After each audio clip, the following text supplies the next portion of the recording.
एक सुनसान पहाड़ी और उसके किनारे लवारिस हालत में पड़ी एक ई रिक्शा। देखने वाले को यह सिर्फ लोहे का ढांचा लगेगा, लेकिन असल में यह किसी गरीब के टूटे हुए सपने और बिखरी हुई जिंदगी की तस्वीर है। उस ढांचे की हर खरोच एक परिवार के संघर्ष की दास्तां कहती है। उस जंग लगे हुए पहिए के पीछे किसी पिता की मजबूरी छिपी है और उस खाली सीट पर किसी माँ की उम्मीदें ठहरी हुई है। यह ई रिक्शा सिर्फ गाड़ी नहीं, बल्कि उसके मेहनत कश इंसान का सहारा था, जिसने पसीने की कमाई से इसे खरीदा था ताकि अपने बच्चों को पढ़ा लिखा कर बेहतर भविष्य दे सके।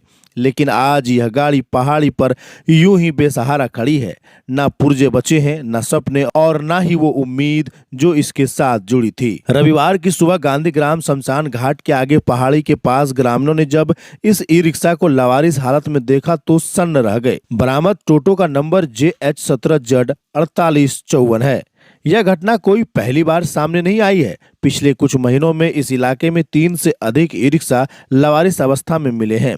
हर बार चोर एक ही ढंग से काम करते हैं।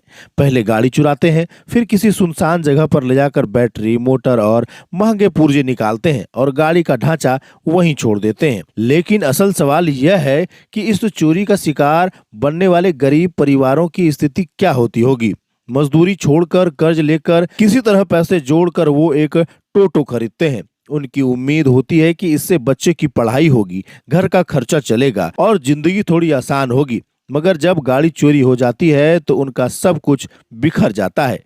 किस्तें चुकानी रहती हैं, लेकिन रोजी रोटी का सहारा छिन जाता है। ग्रामीण बताते हैं कि गांधीग्राम का यह पहाड़ क्षेत्र के लिए सुरक्षित ठिकाना बन चुका है।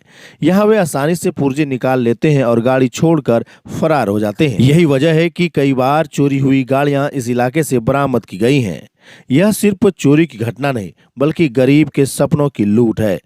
टोटो चालक दिन रात तपती धूप और ठंडी हवाओं में सड़क पर मेहनत करके परिवार का पेट पालते हैं, लेकिन चोरों के गिरोह उनके खून पसीने से खरीदी हुई गाड़ी पर लगातार डाका डाल रहे हैं। लोगों का कहना है कि पुलिस और प्रशासन की ओर से ठोस कार्रवाई न होने से चोरों के हौसले बुलंद हैं। कई बार सीसीटीवी फुटेज में टोटो चोरी होते हुए भी कैद हुए हैं, लेकिन अब तक गिरोह तक पहुंच पाना मुश्किल साबित हो रहा है। जनता का सवाल है, आखिर कब तक गरीब की मेहनत यूं ही लूटती रहेगी और उनकी गाड़ियां लावारिस हालत में पहाड़ पर मिलती रहेंगी।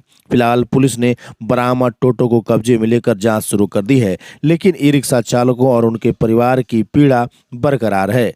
उनकी एक ही पुकार है, हमारे लिए यह टोटो गाड़ी नहीं, हमारी जिंदगी है। इसे खोना मतलब सब कुछ खो देना है। अगर आप भी टोटो या ई रिक्शा चालक हैं तो अपनी गाड़ी को सावधानी पूर्वक रखें।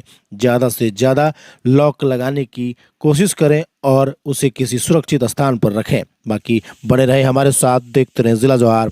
धन्यवाद।